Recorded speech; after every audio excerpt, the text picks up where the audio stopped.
Hey y'all, this is Drew Green, and you were streaming the Melodies and Memories podcast with Jillian and Aaron Schreiber.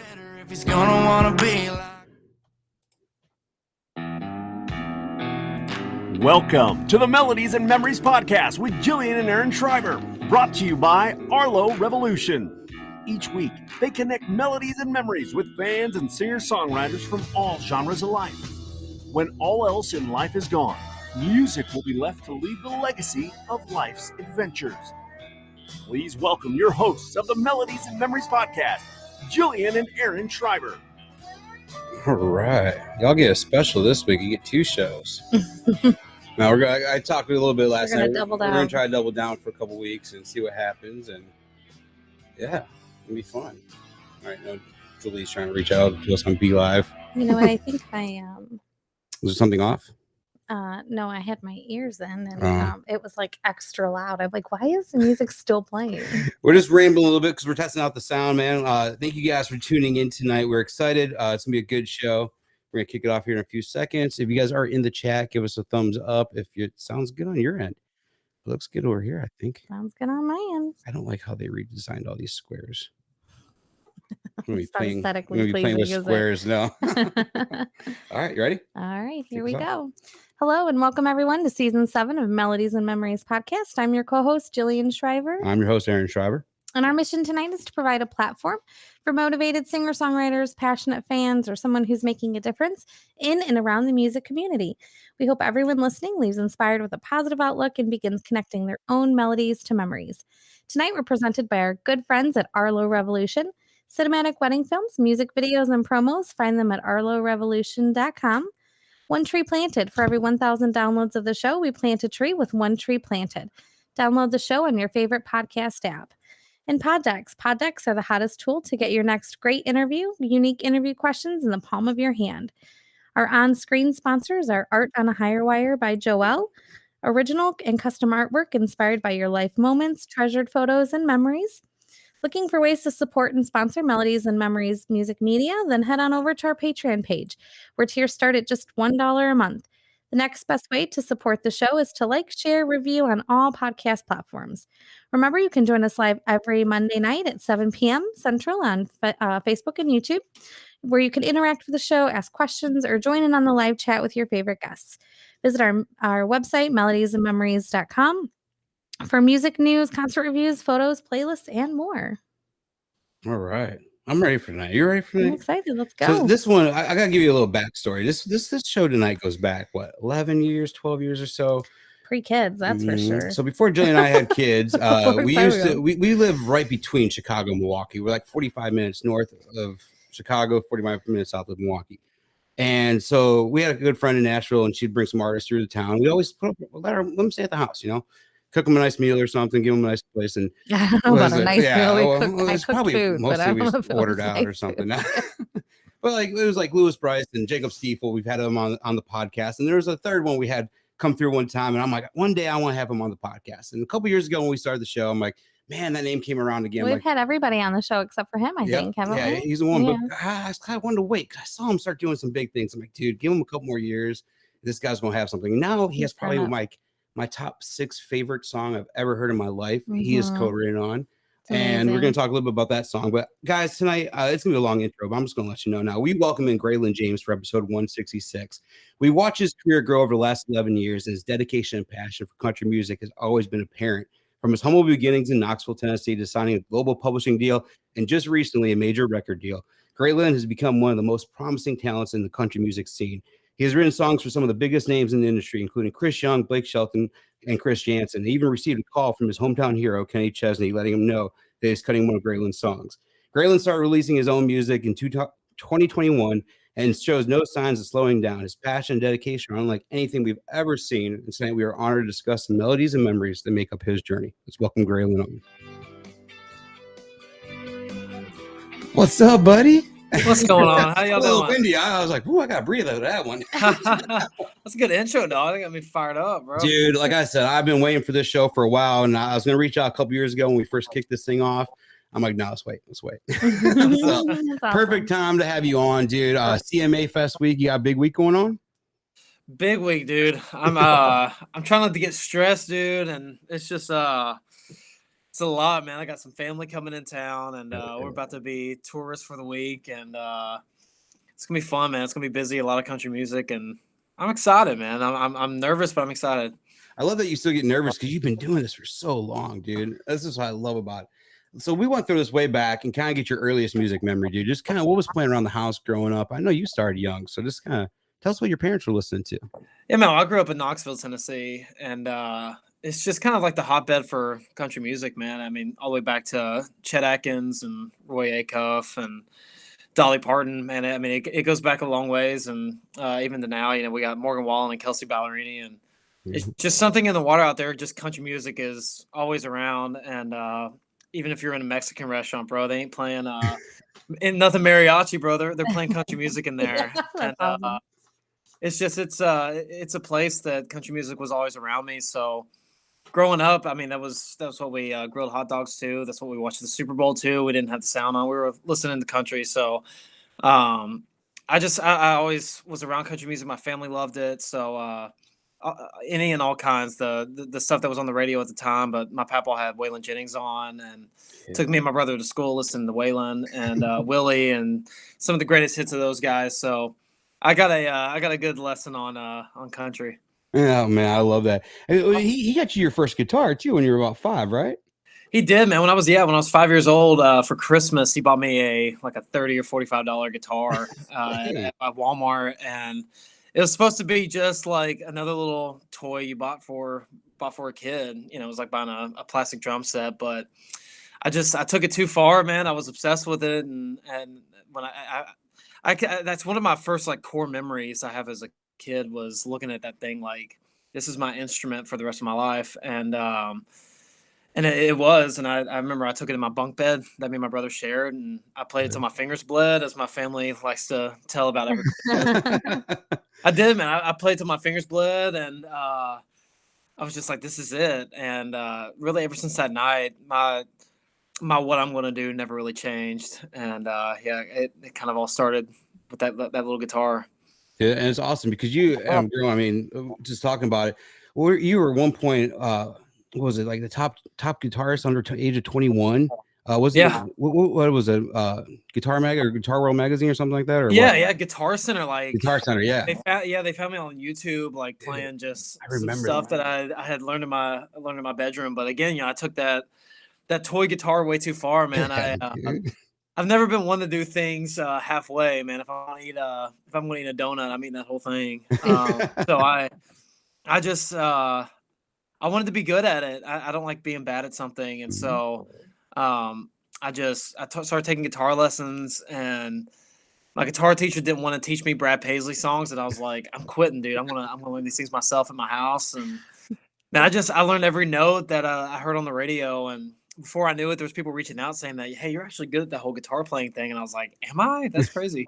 Did you use YouTube at all or anything to lean on? And kind of dude, YouTube. I was Googling everything on how to play stuff. And I mean, I was on my parents' like desktop computer at the house downstairs, and I was just pressing like play, rewind, play, rewind. I remember learning on tablature books back in like the mid-90s. Oh, yes. Yeah. I never learned to read tabs. It's things like I never learned to read tabs or like read music. Yeah. I just watched guys' fingers and was like, okay, how are they playing that? How are they playing that? And before I knew it, I was like, I actually kind of knew what I was doing. And I still don't know like when it clicked, but it clicked one day, and I went from being just really terrible to Guitar Center magazine. It was pretty crazy. I love that, dude. So we always ask also, what was your first concert, and what kind of experience did you just take away from that? That one that you remember and kind of really could take an experience from it. Man, it's actually a funny story. I was actually on not to spoil like the later talking points, but I was on the bus with Kenny Chesney a couple weeks ago, and I had a show cancel, and I was like, let's just go to Kenny's show in Evansville. It's close to Nashville. It's like 2 hours north of here, and I was like, let's just surprise Kenny. So I texted him. He's like, yeah, come up. And I was just sitting on the bus. He was playing me a couple new songs, and somehow we got on the talking point of everybody was on the bus. What's your first concert? And going around the room, and there was a couple people from his label that were like, you know, really cool stories, like Led Zeppelin or something. And then it was like, it was that, and it was like Dolly Parton, Kenny Rogers, and all these amazing people. And then Kenny looked at me and was like, "What was your first concert?" And I was like, "You were, my guy." And he was like, "No, when?" And I was like, "When I was 7 years old at Neyland Stadium in Knoxville, Tennessee."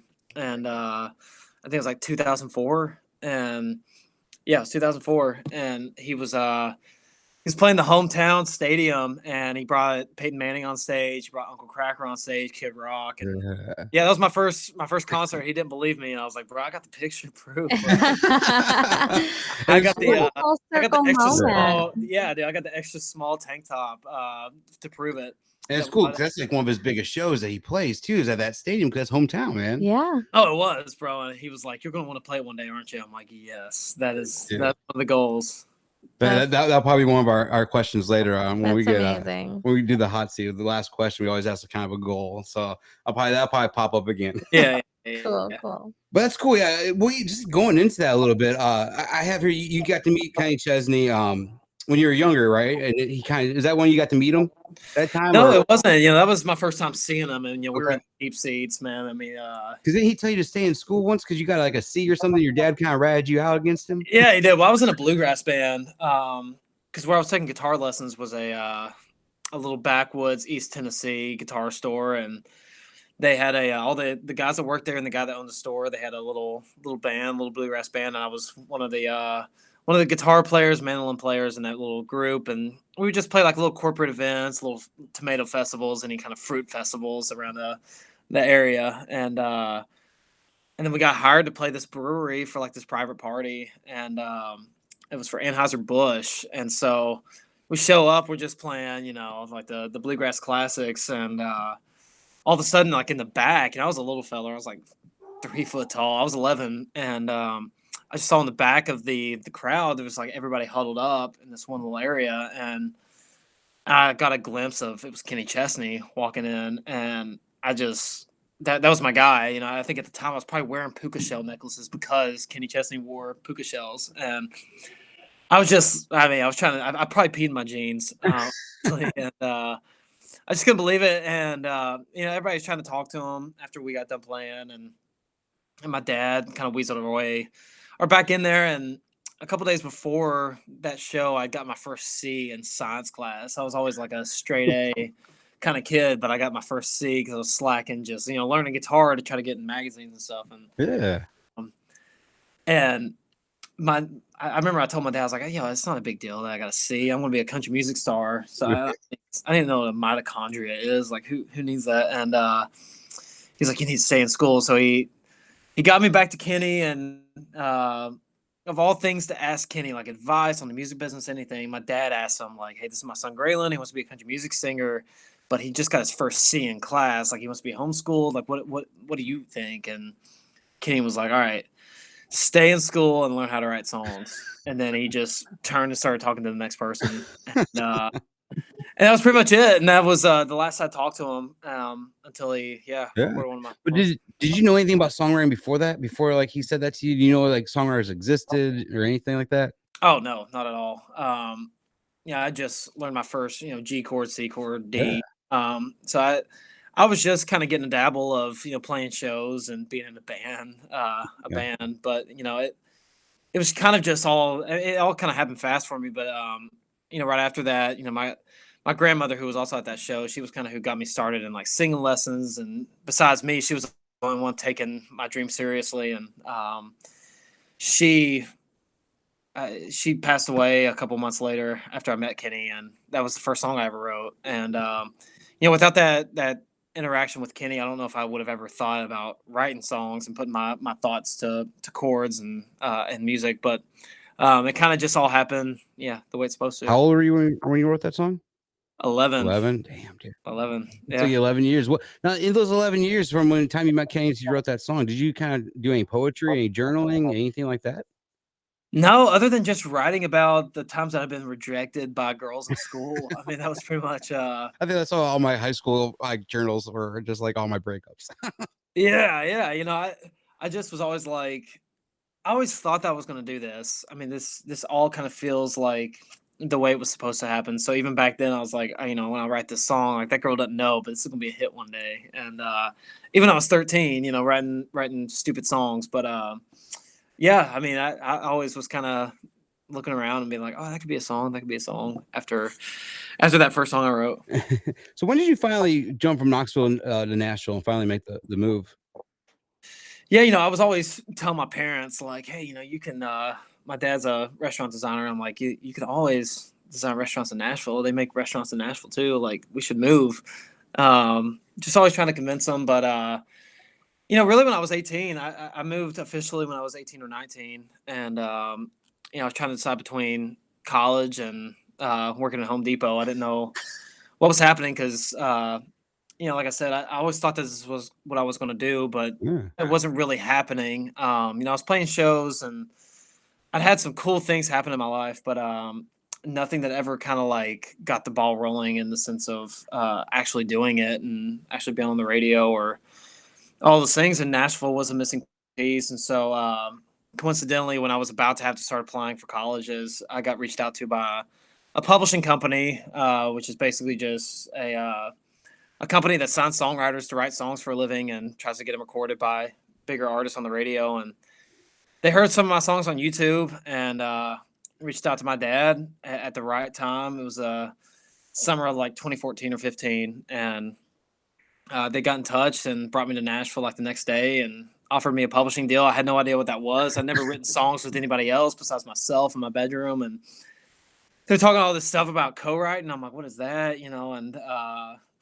And they just took a chance on me, and it for $12,000 a year, less than people working at McDonald's make. I moved here and started writing songs, and that kind of got the ball rolling. Hell yeah, dude! I'm flipping through some pictures, and I just found the flyer from when you played Dukes in Kenosha over here. Oh yeah, let's go. What date it is? It just says 16-year-old Nashville artist on it, so I'm trying to figure out what the year was, but there's no year on it. It just says June 20th. But dude, that was fun when you came up here and played up here, and that's kind of when we first. Y'all had like there was like a bell or something in that bar. I remember. Well, and there's swings at the bar. The bar. Yeah, swings. that's what it was. Okay, yeah, I remember that. Well, they do the what is the. They have the wheel. The drink. They have the wheel. No, they have the bell. Like they would ring the bell if.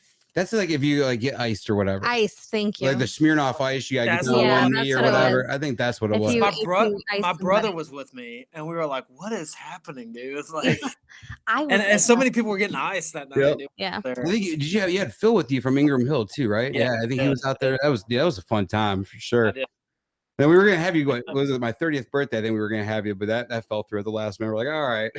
That's when you're gonna come up. Your dad's like, no, that's me drinking. They're me partying. I think Lewis Price and Jacob came and played that night. And I was like, all right, we'll do that. That's awesome. Yeah, it was fun, dude. And like even then, I know you probably don't talk about that single much, but if I was like Elvis, but that's something that kind of launched your career. That was one of your first singles that you actually you put out there, wasn't it? That you kind of like said, hey, this is who I am. This is what I'm going to debut, even though. You're only what 16, 17 when that came out, or yeah. I mean, I think I was 15 or 16, and yeah, that was the song that somebody in Nashville heard on YouTube, and that was kind of the song that got this whole thing started. If I had to trace it back to like what got me here directly, it would be that song. So yeah. Even now, there's people that show up to shows and they're like, "You didn't play that song." I'm like, "No kidding, dude." Like, that song's been pulled off Spotify. Yeah, I was like, of course I didn't play that song. It was a good song though back then, man. It was awesome. It was just cool, like just like to see like we started off and kind of like how you presented yourself like that back then. It was cool, man. Just to see you start growing and crossing paths. Then it was pretty cool to see your career at that point. So yeah, tell me a little bit about you got just recently got signed by Big Machine, but this dates back for a while. You wrote a letter to Rashetta one time. Tell me a little bit about this and how you went about doing that. Yeah. I keep saying it. It never wavered that I was going to do this, and I was going to do whatever it takes to get to this point. And I was opening for this duo called Steel Magnolia at the Tennessee Valley Fair in like 2012 or 2013, and I remember it was like the first time I'd opened for somebody or got to talk to somebody that had a record deal. I'd heard about that elusive thing called a record deal for since I was a baby, since I was 5. That was like the thing that when I would Google how to get a song on the radio, you had to have a record deal, and And so I opened for this duo at the fair that I played every year, and I got to talk to them for a brief moment. They were the first like headliner that I'd gotten to talk to and have a conversation with, and I mean, just flat out asking like, how did you get to this point? You're on a tour bus, like you got a song on the radio that I know, like what was like the thing? Like, don't tell me how you moved to Nashville. Like, what was it? Like, what got you here? And they kept talking about the Scott Borchetta guy, like Scott Borchetta, and I remember Googling him, and around the same time, this young girl Taylor Swift was like popping off, and just a handful of things that like kept getting linked back to Scott Borchetta, and every time I Google like how to move to Nashville, like Scott Borchetta would pop up, and he was just everywhere that I would look. He was the man, yeah, and so I was like, all right, where's this guy live, dude? And so I was like, I'm gonna write him a letter. I'm gonna put my demo in the letter, and this is gonna be the moment. And it felt like a very storybook. And so I wrote him a letter with like, it was basically a one sheet of everything I'd ever done in my life, which shouldn't have been like as long as it was. But it's like this big letter like that, and I hadn't done anything enough to fill up an entire page, but I did, and gave him my phone number. I was like, yo, call me if you want to sign me. And I guess he never got the letter. But yeah, he just recently, man, he heard some music, him and his team, and connected the dots. And I guess the letter got lost in transit or something. And he finally got it, and yeah, just finally signed me to a record deal. It just took a few years, huh? Yeah, that's all it was. That's cool, man. Because I wrote in letters. I wrote one to was a guy from Capitol, Mike Dungan. Back when Church was signed to him, I'm like, dude, why the hell are you promoting these people over Eric Church? Yeah, whatever. But it's always cool. Those letters always get lost for a while. Yeah, dude, it was cool to hear that though, because it's kind of like just talking about full circle moments with Kenny, and then coming back to this one. It's just really cool because you sent out this letter and you're like, you were determined, and that's where your determination ended up is taking you to finally sign this deal. So I gotta ask, were you working on some new music? It's been what, since 2022 or so, last year when you put out the EP? So you got anything coming out? Absolutely, dude. We're actually going to the studio in a couple weeks to do the first major label recording session. And so I've actually never done that. Everything that I put out to this point has been just stuff I did in my bedroom and at my house. And so getting to go like do the full thing, like I've dreamed of since I was a kid. Going into the studio and being with the producer and musicians and the label there at the same time, it's gonna be super exciting. So we've got new music coming out really soon. With the EP we were talking about, you kind of did almost everything a little bit of yourself because you played multiple instruments on it. All songs were co-written by you. Did you self-produce it as well? Yeah, I did. I'm really cheap. I'd say that was a lot of it. You're resourceful. You know how to utilize your resources. I'm a big Tucker Bethard fan, and Tucker released the album one time, and I saw that he played guitar, drums, this and that. I go, dude, you played almost every instrument. Why? He goes, man, I'm broke. Yeah. I I got a mortgage now, dude. Yeah. Like, I got a lot of stuff I need to be paying for. And so you better be a musician quick. yeah, exactly. And no, it's impressive as hell, dude. I just kind of got stuff done as I wanted to get it done, and it was cool, and it got me to this point. But I'm excited to let people hear what it sounds like at the next level. Oh yeah. Now since that EP was self-produced, was it hard kind of picking what songs you finalized on it? Because it only had 5 songs or so on it. Yeah. Was it hard to narrow it down to those? Because you've been writing since you said 11, and you're finally on an EP. I mean, 5 songs since 11. It's like, damn. 100%. Well, I think a lot of it was, I've had a lot of songs recorded by bigger artists that have a lot bigger fan bases, and that could get the songs heard by a lot more people than I can, a lot faster than I can. And so a lot of the battle was, we've got great songs, but we'd been in talks with record labels, and we were like, okay, like let's put stuff out to kind of like just get my name out there, but let's not put our best stuff out. Let's kind of put great songs out, but not the best ones that we're kind of sitting on. So those are kind of just like the teasers and kind of like the intro of kind of where things are going, and we're about to finally open the book. Well, now over the last 2 years that you started becoming an artist, is it hard when you write these really good songs, letting them go and like getting them held by other artists or something like that? Because you're like, dude, now I'm starting to do this. I want these songs. Like, is it really hard? Like, what's been the hardest one to let go? Yeah, it wasn't really hard until, I got a record deal.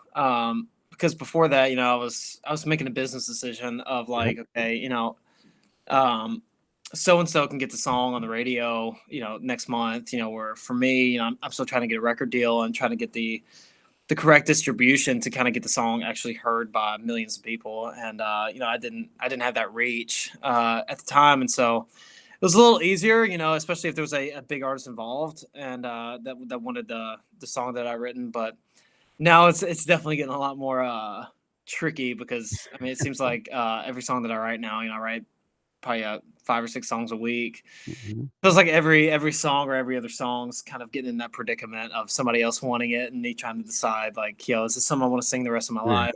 Like run it by the label, run it by management, publishing, and then theirs, and it's just it's a lot more political than I imagined writing songs would be. But it's a good problem to have. It could be the other way around, where nobody liked anything. True. Very Yep, true. exactly. Yeah, I Absolutely. love it. Yeah. And speaking of kind of writing some songs, I mentioned a little bit in the intro, like probably one of my top 5-6 songs ever, dude. Next thing you know, dude, where did that song come from, man? Because the first time we heard it, I think you and I were both in tears. Mhm. Like I think we were driving down the road somewhere. I don't know where we were going. It was something we were already kind of probably emotional, anyways. 'Cause I think something was wrong. And we heard We're that song. emotional Well, no, people. that's what I'm trying to figure out what was going on when we first heard it. But like, don't I don't know, it was around my birthday last year when I turned 40 or whenever it was. But we heard this song, dude, and we both looked at each other and just tears are coming out of our face. Like, holy shit, where did this song come from? But dude, where Oh, did it come from? Where was it for you? Well, we wrote the song in this. This is my writing studio in here at Yeah.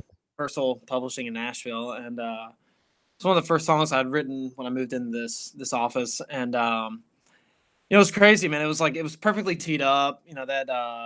That week, I think it was around this time last year.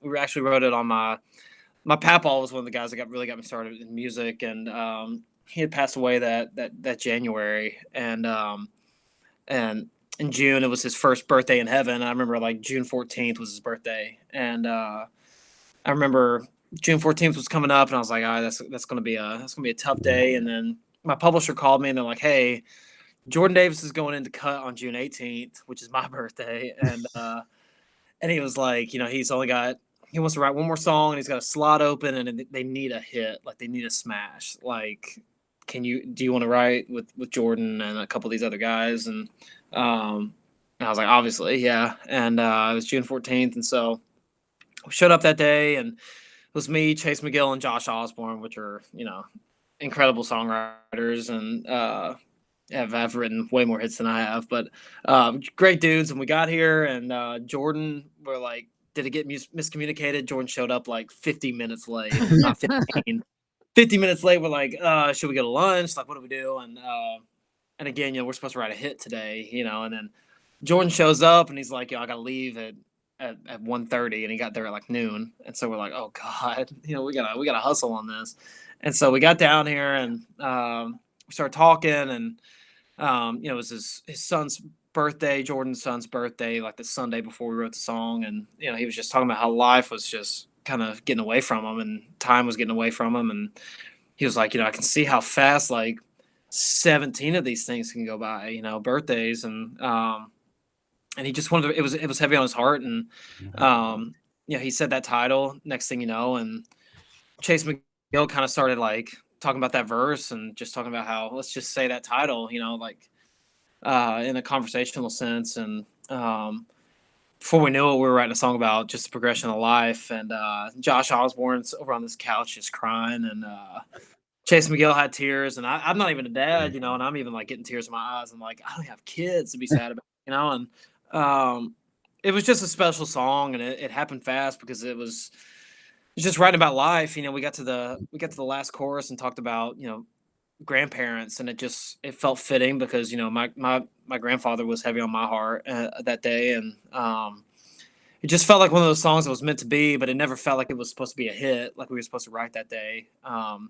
Everybody told us we need to write a hit today. That's what Jordan needs. And we wrote this ballad that never repeated the chorus. And I've not heard one of those songs on the radio, and since I've been alive, that never repeats a chorus. And I thought we messed up. We wrote a really cool song, but I thought we messed up. And 2 weeks later, the song was out. It was blowing up, and we were like, oh God, we wrote something special, and people made it a hit, and it's pretty crazy to see the effect of a song and the power it can have reaching people for sure.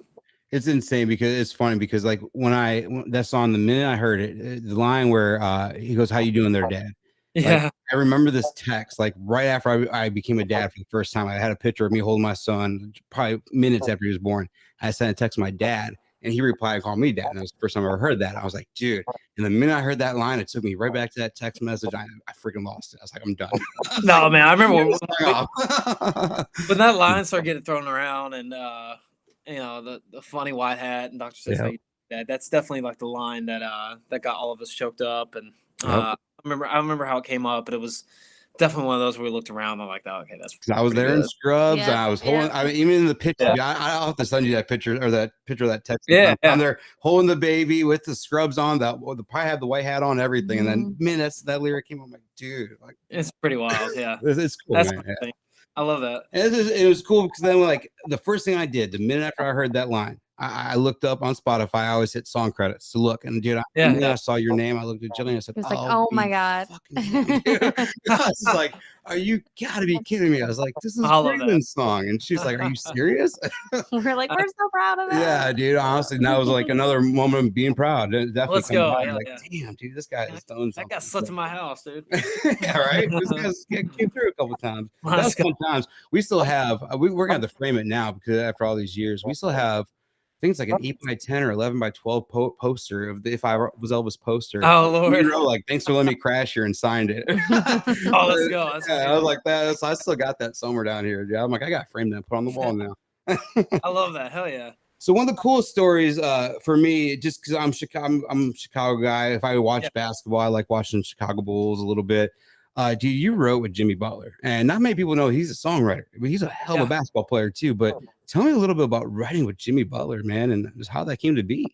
Oh, it's crazy, bro. Like again, he was in the studio, and you can't tell here, but these ceilings are really small, dude. For a 5'9" guy, they're perfect, man. They make you feel tall. But for somebody who's 6'8", 6'9", they definitely shrink on you. And he was having to walk down with his head down and get in here. But it was wild. Like I was just chilling at the house on a Sunday afternoon, and a buddy of mine, Ben Haslip, texted me. Is like, "Hey, do you want to write with Jimmy Butler tomorrow?" And I was like, "Is this like a new country artist in town, or it's like another Jimmy Butler?" You know, we got like Jordan Davis. You know, there's another Jordan Davis in the NFL, plays for the Eagles, and I thought it was one of those situations, but I was like, the NBA player, and he's like, yeah, you know, he's heard a few of your songs. You know, he loves that Kenny Chesney song you wrote, and he wants to write. And I'm like, yes, 100%. Even just to meet him, if we don't write a song, like I'd love to just like meet him and just say that I've met him. And so I got here, dude, and he shows up with like just a bunch of dudes with him. That is just kind of his crew of guys that. You help him train, like make sure his hair looks good. And, he had like a posse with him? Yeah, dude. He had a whole crew with him, dude. Okay. Yeah, he had like it was like 5 or 6, 7 people with him, and they just came in and cramped in this little studio with me, Ben Haslip, and Jesse Alexander, and we sat down and we were talking about songs, and he had song titles that were awesome, and it was just a normal 4 people getting together writing the song, and we wrote a couple songs, one of which I put out, and it's pretty awesome. Through the playoffs, I've texted him and told him like, keep it going, bro. You're crushing it right now, and not that that's gonna fire him up for the playoffs, but he texted me back. He's like, I'm gonna win one for you, bro, and cool. It's pretty sick, and especially like talking to like hometown buddies that it's cool to know Kenny Chesney, it's cool to know some other people, but it's really cool to know an NBA player. So yeah, dude, it's a flex. He's hooked me up with tickets, and as much as I'm entertained by what he does for a living, he's equally as entertained by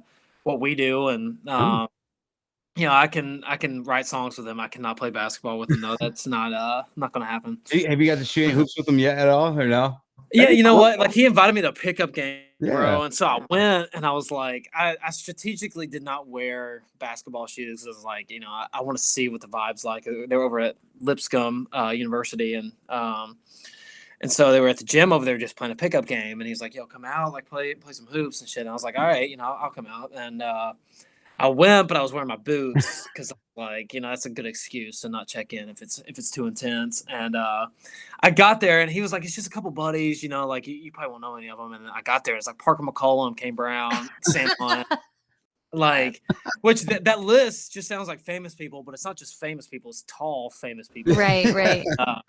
And again, to bring it back, I'm 5'9", and I'm like, oh God, no, like Sam will box me out in a heartbeat, dude, and I'll shrink really fast. So I did not, dude. I was like more of the coach, I was like drawing up plays, but I did not check in, bro. I did not do that. No. I love that. Well, man, we talked a little bit about new music you're working on and stuff. What's the rest of your summer look like, dude? It's like, I know you've been with Old Dominion, been all over the place. You're gonna be up here in Milwaukee at Summerfest coming up soon. Yeah. Dude, what do you got going on this summer? We got a lot, dude. We got we got CMA Fest this week, which is it's pretty hectic. We're playing in Myrtle Beach for Carolina Country Fest this Friday night, and so we got a lot of that going on. And then we've got some Old Dominion shows left. We got Lake Tahoe and some shows up in the Northeast with Old Dominion, and then late summer, early fall, go out with on tour with Cole Swindell and Jordan Davis. Speaking of, and so. And Chris Lane is another one that we're doing some tour dates with. So we're busy, and it can be more exciting. It's gonna be fun. Oh yeah. We got Jordan Davis coming here, I think next week, or he's up in Milwaukee at the Rave in Milwaukee. Have you ever been to that venue yet? I've not, dude. I've not. Dude. I don't think I've ever played Milwaukee. If you ever get a chance, you gotta check out this creepy pool in the basement. You probably heard about it here and there, but dude, it's crazy. I'm excited, man. I'm excited to get up there for Country Fest, man. They've hired me, so I'm excited to get up there. So we gotta get you back to Chicago. I know you already played Joe's on Weed Street again, but we gotta get you back over there. So, or Carol's Pub is another place in Chicago that's been booking. Same guy that puts out Joe's on Weed, books Carol's. Man, that'd be a great place for you. That'd be awesome, dude. I'd love some time. Yeah. Well, man, we're gonna move on to a couple of fun parts of the night. Well, first, our sponsored part of the night, powered by Poddex. I pulled a couple cards earlier. What's the disadvantage of playing things safe in your career? Oh man, I've never been one to play things safe. I think taking risk definitely sets you apart. I've learned, if you go to California Pizza Kitchen in Nashville, dude, like that waiter taking your order, man, can like sing every run in the book. He's a talented dude. So everybody is talented in Nashville. It's just like, professional sports. Everybody's talented. It's what's up here, and a lot of it's risk taking and doing things a little bit different that stands you apart. Yeah, I love that. So this will be a fun one. I was kind of going through these deck of cards. It's kind of like a Cards Against Humanity type of thing. The sponsor is, so it's kind of fun. But I pulled out this card, and it was a fun one. If you could put something wacky on your rider, like no green M&Ms or something, it would always be fulfilled. What would it be? Oh God, dude! You know what? Like recently, I was at a casino in Denver, Colorado. Actually in Black Hawk, Colorado, a little west of Denver, and I've always wanted to try a martini. And I've never had a martini in my life, and I finally did it. I ordered a martini at this casino, and I'm obsessed. And so on my rider at the moment, it's just like vodka and Red Bull, and I'm thinking about changing it to like some martini ingredients, dude. I loved it. I loved a martini. Everybody told me I hate it. I love martinis, and so That's awesome. bar martinis for my house. So like whatever it's called, vermouth or something. Yep. Like, maybe that's not what it is. Is it think vermouth? I don't know. Yeah.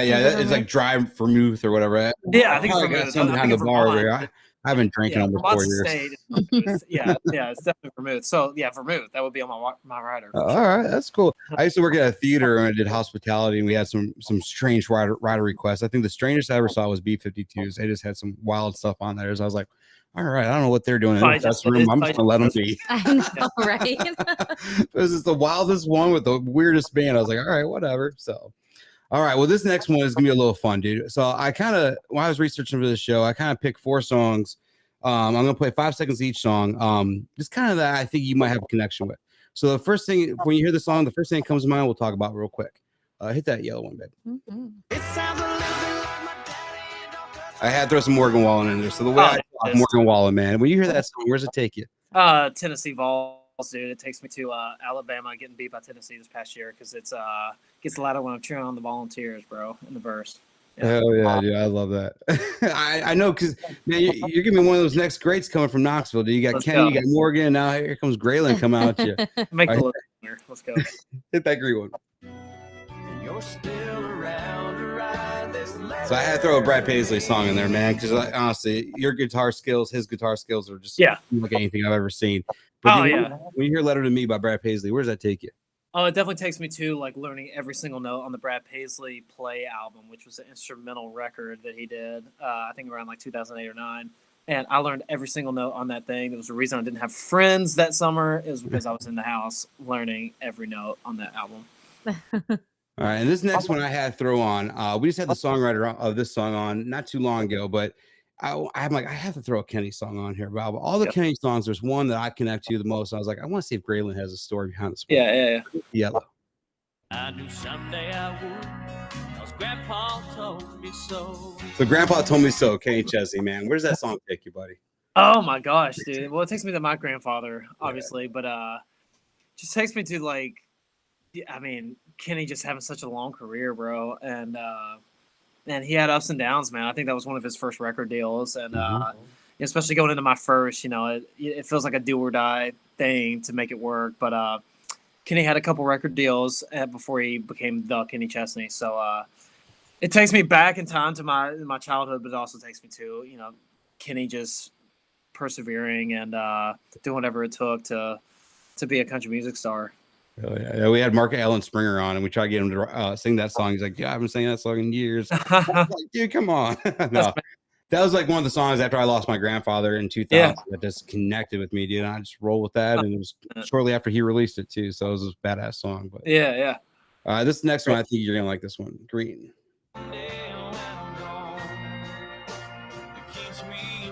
So turning home, David Nail, dude. When you hear that song, where's it take you?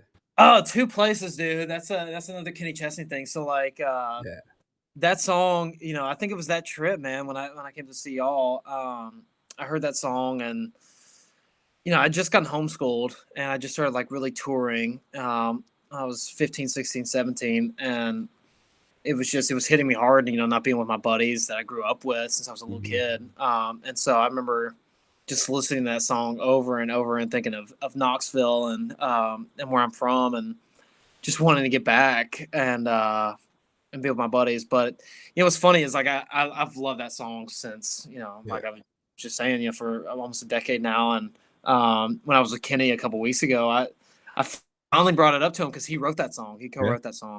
And Kenny, I mean, there's not many songs that Kenny's co-wrote on. Yeah. I finally brought it up to him. I was like, bro, that was just a great song. And I was like, why didn't you cut it? And a lot of it was he couldn't sing like David Nail could. David just wanted to put his vocal on it and did. And Kenny's like, that's your song, my guy. And it just became a David Nail song. But it's pretty crazy to hear what Kenny wrote it about. And he wrote it about Knoxville. And so I think a lot of why it was hitting me so hard, it was because two guys, Scooter Caruso, who's Travis Hill, who wrote that song with Kenny. They're both from Knoxville. And so it's crazy, how songs find the right ears. And that song definitely did. Dude, I love that, man. Yeah, when I saw that song kind of was in connection with you, I was like, dude, I love David Nail. We got to interview him 6 months or so ago. And he's the nicest dude ever. Just cool down to earth. I loved it, man.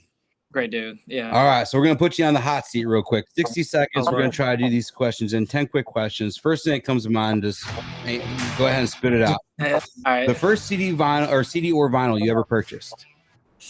Oh, Lord. It was Brad Paisley American Saturday Night album. About an Ace Hour. Where's your happy place? Like if you're going to get some time off, where are you going? Oh, you know what? North Lake or Lake Tahoe. Those are two places. Who has the best pizza you ever had on tour or out and about? Who has the best pizza? Oh, dude, this is going to be controversial, but Two Boots. I love Two Boots in Nashville. I know it's controversial. All right. What's your wallpaper on your phone? It's me and my girlfriend. Really? Yep. There you go. What's a movie that can always make you laugh?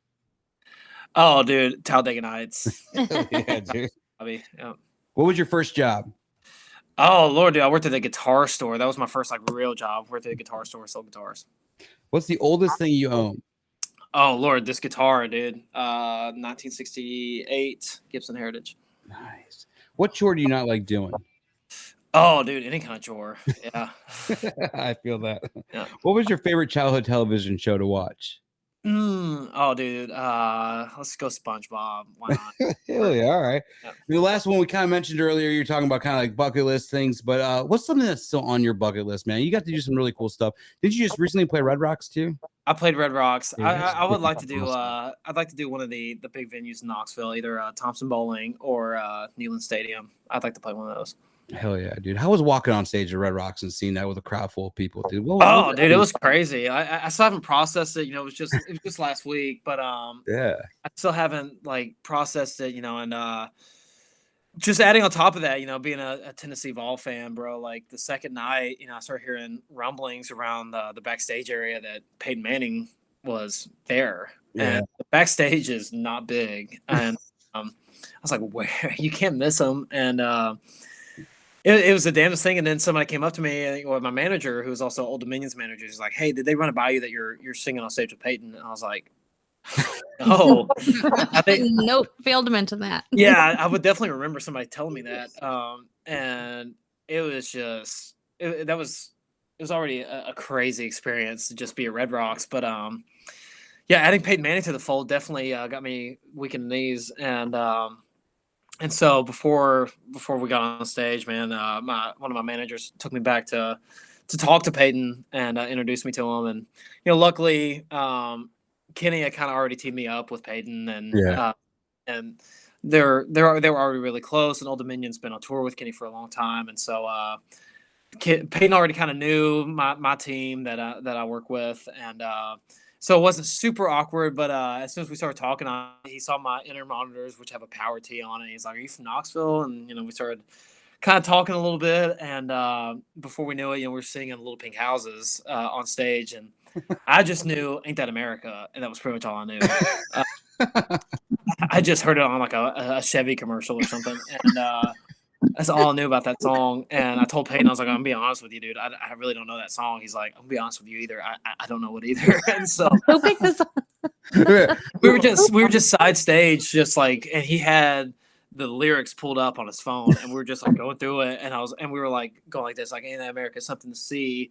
Ain't that America, you and me?" And we're like doing the hand motions, like we felt like we were setting for a test. And so I love it. at the end of the night, he asked me for a picture. He's like, "Greylan, let's take a picture real fast," send it to Kenny. And I'm like, "Dude, you're asking me for one, bro? That's crazy." So it went from a really like intimidating moment to just everything I wanted it to be. So to answer your question, Red Rocks was just more than I expected it to be. Yeah, that's another level. That's cool. We're gonna go out there one of these days. We haven't been to the venue yet, but one of these days we're gonna go see somebody. It has to be something special. I don't know if it's next time our church plays out there or something. We'll figure it out. Yeah, absolutely. All right, man. Well, hey, before we let you go, can we get you to play one out? Absolutely, dude. I would love to. Just kind of let us know a little bit about it, and we'll give you the stage, buddy. Absolutely. You know what? I'm gonna do a new song. This song's kind of been popping up on social media, and it's pretty cool to watch because this is a song that I wrote about my grandfather, who I've talked a lot about with y'all, and feels fitting. So it's called Young Man. Yeah, I love it. Let's do it.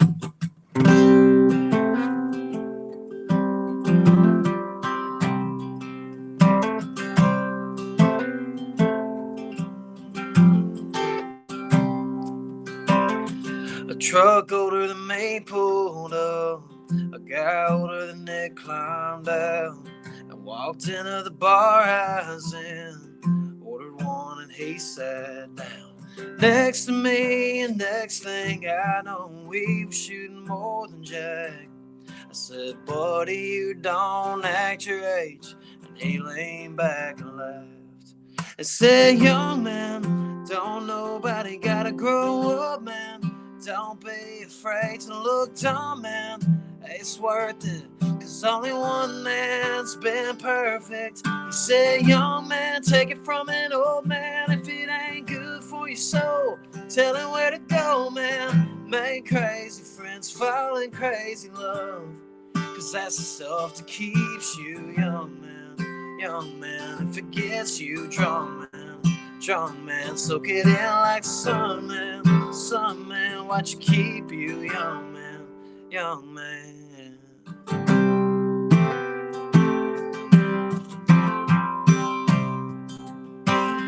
About 5 before midnight, the woman he called baby showed up.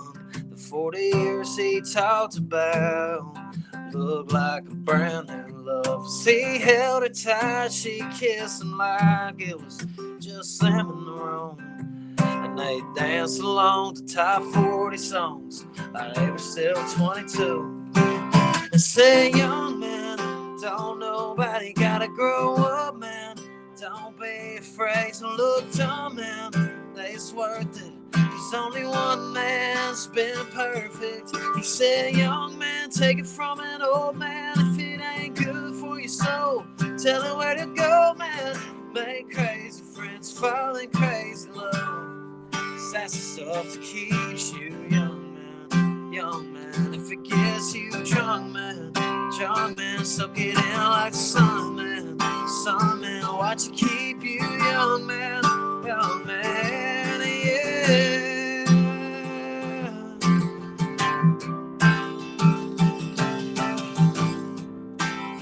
Oh, I've got good advice from preachers, teachers, and a bunch from my old coach. But the best I ever got was from a 73-year-old young man. Say, young man, don't nobody gotta grow up, man. Don't you be afraid to look dumb, man. It's worth it. There's only one man's been perfect. Say, young man, take it from an old man. If it ain't good for your soul, tell him where to go, man. Make crazy friends, fall in crazy love. 'Cause that's the stuff that keeps you young, man. Young man, if it gets you drunk, man. Drunk, man, soak it in like the sun, man. Sun, man, watch it keep you young, man. Young man.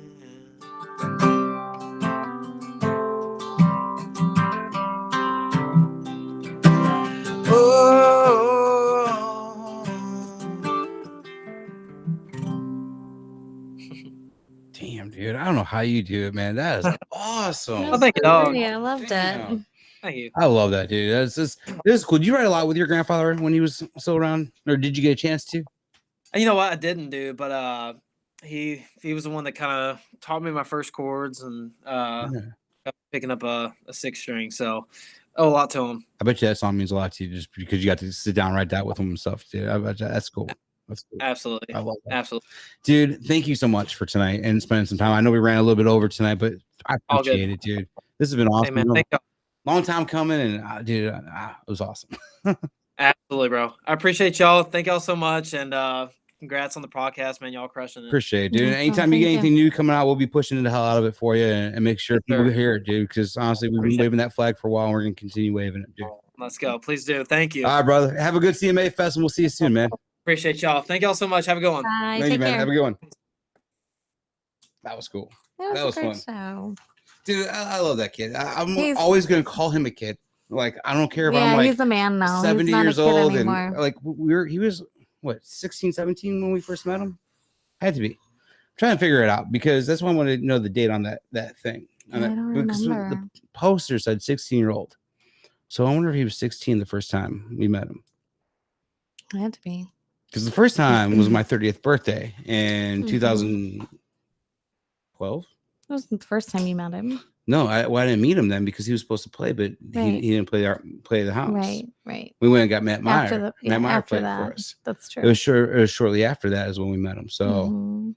yeah, at least 11 years now. Been crazy ride. So yeah, let's go back. I want to ask. We always go back and recircle on these pod deck questions that we ask. And disadvantage of playing things safe. No, if you had a rider, That's a good question. If you had a rider, if you were on a tour and you had to fill out everything I want in my dressing room, what would be something you'd put on there? What you'd want every single night? It's a really good question. I don't know. Like food or like anything? Anything. Because like honestly, when I worked at the theater in Waukegan, I mean, there would be anything on someone's rider. Like you would see some things, you're like, ooh, what is that? This is some crazy stuff. I can't even think of anything. Water. Oh, come on. Cherry Coke or Dr. Pepper. You just asked for a case of Dr. Pepper. I mean, the weirdest things. That's well, terrible not the weirdest to things, say, but maybe beer dip. Beer that's dip why and that's why I was pretzels? wondering. I was trying to get you. I'm sure you'd probably. Yeah, I'm sure that's why you'd be I asking might for go beer make dip some and beer pretzels. dip tonight, just because you said that. The funniest thing though, if you guys want a I little don't know. insider information, we'll throw out there. Artist riders are weird things. It's what an artist uses to request whatever they need, In their alcohol, dressing drink, room, yeah, food, things anything. they might need it for their But show. one of the coolest things, I think it's cool now. Some people think it's crazy. They always request socks and underwear, Mm-hmm. and you're gonna be like, "Why are they asking for I socks and said underwear?" that when you told me that. I was like, "What?" I was like, "That's so weird." But if you But it think makes about it, sense. they're not around laundromats or washers and dryers a lot. They're on a tour bus and they're in backstage of an area. The theater in Waukegan, And the Illinois. two most important things Yeah, that you I- need to change that I is your worked at, they socks had and a your laundry. underwear. They had laundry there, but a lot of venues don't have laundry. Yeah. Where you could do your laundry at the venue. So they just take their socks and underwear off after a show or whatever, put the new ones on, they throw them away. They just kind of, so if it's always on the rider, they always have a bag of underwear or whatever every week. Clean So underwear. they have disposable socks. Didn't your and underwear. mama always teach you never leave house without clean underwear and clean socks? Oh my God. It's hard to even get our kid to put underwear on to leave the house. Yeah, our kids, he'll be so embarrassed. Don't tell that story. I didn't say which kid. But speaking of kids, were you over there texting this whole damn show or what's going on with that? No, I was just like the on your last phone. just the last 5 minutes. Jackson texted me and said it was extremely important that He didn't burn needed the house. me. He didn't burn down the house, did he? No. And I Okay. said, "What's up?" I said, "What do you need help with?" He said, "I need help cooking chicken." This is our 9-year-old. I'm like, "What do you need help cooking your chicken?" So I walked him through it and he microwaved his leftover chicken and he got his own dinner tonight. So where did the chicken come from? I'm super proud of him. Where did the chicken come from? From yesterday, our leftovers. What did we have yesterday? Oh, Culver's. Okay. Yeah, I was trying to think. I was like, Culver's chicken. 'cause there He ain't no said he chicken left wanted from today. 16 chicken tenders. Yeah. So of course we had leftover chicken because he didn't eat 16 chicken tenders. Man. But anyway, I'm so proud of him. I was super impressed, and he sent me a picture. He set the microwave and sent me a picture of the of the timer to make sure that it was set correctly. That And kid's crazy. I told him we're gonna teach him how to make mac and cheese next. So In the microwave or on the stove? probably he- in the He microwave. doesn't need microwave mac and cheese. He Only on the will. stove. But if he's hungry, you will. Hey, at least he didn't burn the house down. Nah, I'm super proud of him. You're the notorious one for lighting microwaves on fire. Oh yeah. Been there, done that. Just re- Stove. Just recently in the hotel too, in Mississippi. Yeah, I did, didn't I? Mm-hmm. I was so scared the fire department was Burning gonna down the come. house. Yeah, I don't know what happened there. I've been trying to stall it because I don't know what I put on my rider because I got to circle back to that question now. I don't know what I put on there. I would put, I don't know, I would like blankets and pillows and like comfortable. Like I'm like a cozy person. I know what A heating pad. I know what I put on there. Hmm. These flip flops. A new pair of flip flops at every so location. somebody throws away their shirt or their underwear and their You want a new pair of boxers. shoes. I want a new pair of shoes like once a week. Because hey man, these flip flops are like $40 on Amazon. They're perfect. I wear them in the middle of winter. I wear them all over. You ever see me out and about? I'm wearing these flip flops probably. They're my favorite things. So I gotta kind of wear other things, but I love my flip flops. I think I probably put my flip flops on there for sure. My beat up pair of flip flops. No, guys, it's been an awesome night. We had a lot of fun. Like I said, the very first day I ever thought up of this podcast, we started interviewing members of the Eric Church's church choir for the first, I don't know, 20, 30 shows or so. And then the pandemic happened and we started singing or getting singer-songwriters on the show and kind of went a different direction after that. And I was thinking, I'm like, man, I gotta get Greylan on one day. But then I kind of dug into him, saw all the songs he was writing and everything he was doing. I was like, no, we gotta wait because there's gonna be a day where it's just gonna happen. And then I started reaching out and try to get a hold of him to do it, and it took a little longer. And then he got signed, and I'm like, damn, I'm not gonna get Greylan on now. The minute he got signed, I'm like, there it goes. I'm like, we won't get him on, but man, I'm so happy he was able to do it. Oh, I know we have, but you never know, man. You just never know. You were super excited though, and he was so great. But it was really cool to great be able talking to to him. meet him when he was a kid and going out. And man, he would shred on that guitar. guitar. He played the hell out of guitar all the time. I guess I totally had forgotten that he was he was a big. what was the top whatever under 21. It was like top guitarist in the world or in the U.S. under 21 for Guitar Yeah, it was Center. crazy. I remember that now, but like I had totally forgot about I remember that. watching So the videos that's on awesome. YouTube, all of his YouTube videos and stuff Yeah. back then. So it was just Super crazy. cool. Yeah, we haven't talked to her. I gotta reach out. We had a mutual friend, Ashley Evans, that Yeah, she's still in Nashville. I she think lived here in she's killing it, Chicago. She too. moved down to Nashville. I think she's moved into. Well, she still does a lot of music, but she's a member of the yacht club now. So No, she's doing her thing on the she's boat. killing it. But that's awesome. But She's yeah, an awesome girl. very proud of her too. If you guys are ever out and about, I think it's Ash Evans or Ashley L. Evans Entertainment or something. She's always Spotlight 615 was started by her in Nashville, Mhm. and that's something she did a long time ago. And she's always donating. It was kind of donating to a different charity here and there. It was kind of inspiring because whenever we do our Riders Rounds, we donate to St. Jude all the time. So it's just something we do, and we just pride ourselves in. But hey, like I said, tonight was a long time coming. We're so happy we were able to have Greylan on and share his journey with everybody. We're incredibly grateful to have Greylan James with us this evening. His passion and dedication to the art of music are evident, and we are honored to witness it firsthand. We have no doubt that this is just the beginning of a successful career, and we wish him the best of luck as he continues to work hard towards his goals in 2023 and beyond. With his dedication and determination, we have no doubt that he will continue to grow and find success in his music career. We thank you guys for joining tonight, and we hope everyone enjoyed the episode as much as we did. Don't forget to catch up on everything you missed from tonight and past episodes at melodiesandmemories.com.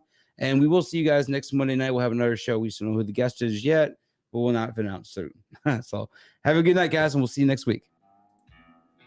The Melodies and Memories podcast with Jillian and Aaron Schreiber, brought to you by Arlo Revolution. As we close the book on another chapter, remember, music gives us soul to the universe, wings to the mind, flight to the imagination, and life to everything. Next week, Jillian and Aaron connect more melodies and memories with the fans and artists they love.